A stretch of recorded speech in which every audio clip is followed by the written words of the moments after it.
Just one race that the Democrats are looking to keep in their column. For a roundup of the other races that we're watching today, I am joined now by Shira Toplitz. She's from Politico, and we're going to talk about this. Shira, great to have you with us. I want to get straight to the West Virginia commercial. The casting call that went out by the National Republican Senatorial Committee is running this commercial now against Joe Manchin in West Virginia. And Shira, I want to give everybody a look at the commercial once again, the video of it, because according to what the casting sheet was asking, they were going for a hickey blue-collar look. And the talent agency said that this was asked for by the NRSC, the independent expenditure ad that they paid for. What's your take on this? Well, look, I think it's pretty standard practice for casting companies to put out, advertisements. I'm sure your viewers see political ads all the time on your airwaves, and you know what? Right. There are different kind of characters in it. What's different about this is when you advertise a word like hickey, which is really rather derogatory, it just doesn't make you come across really like you're in touch with the voters of the state. And that was the NRSC's problem with this. They really probably should not at least proof the word so it didn't look like they were becoming, basically derogatory to West Virginians. And the guys are there talking about how Joe Manchin's going to become Obama Joe if he gets back into Washington, and how they need to avoid that. Just to pass on, the Republican officials tell NBC's First Read blog that the controversial TV ad apparently hitting Joe Manchin, featuring the, quote, hickey actors, is going to be rotated out of the ad rotation. So no one's going to see that anymore. I want to move us down south and go to Florida. And Kendrick Meek really came on strong last night in the debate that they had down there. Can he catch up to the front runner, which is Marco Rubio, right now? It's going to be very, very difficult. Right now, Kendrick Meek is in third place. He's been trailing in third place for a long time in the polls. He's not really even close to Charlie Crist, who's in second place. He's the governor running as an independent, or Marco Rubio. He's in first place. What we saw last night in the debate was actually Crist and Kendrick Meek kind of bullying up on Marco Rubio. It was a really interesting dynamic. Yeah, it really was. And I think, do we have the sound bite of Kendrick Meek? Do we have that, guys?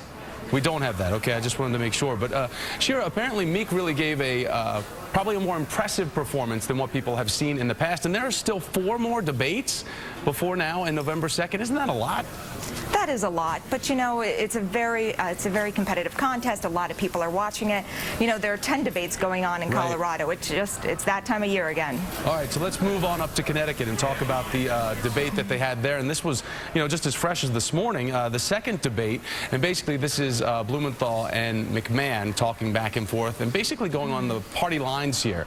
McMahon saying that Blumenthal is really out of touch and really wants to tax and spend.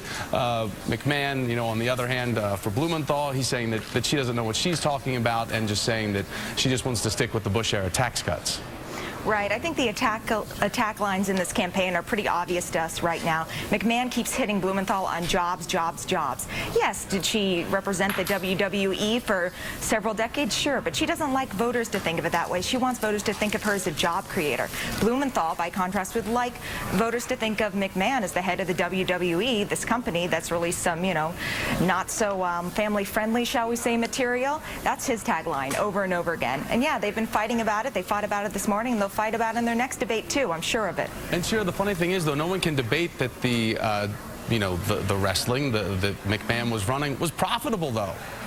Yeah. Made money hand over fist. And she made a lot of money, too. She's funding her own campaign with it. Absolutely. Very, very profitable. And can Blumenthal get away from, I guess, the war discrepancies about his service in Vietnam? I know he's been trying to move away from those stories, but McMahon has really been hitting him hard with those. Yeah, that's another one of her big sticking points. She brought it up in the debate. She released a television ad just before their first debate on Monday that really hit him very hard for this. She doesn't want voters to forget this, but Blumenthal is really trying his best to kind of apologize and just move on. And do they have more debates coming up? I mean, we've had these past 2, in relatively a short period of time. Do they have more to come before November 2nd?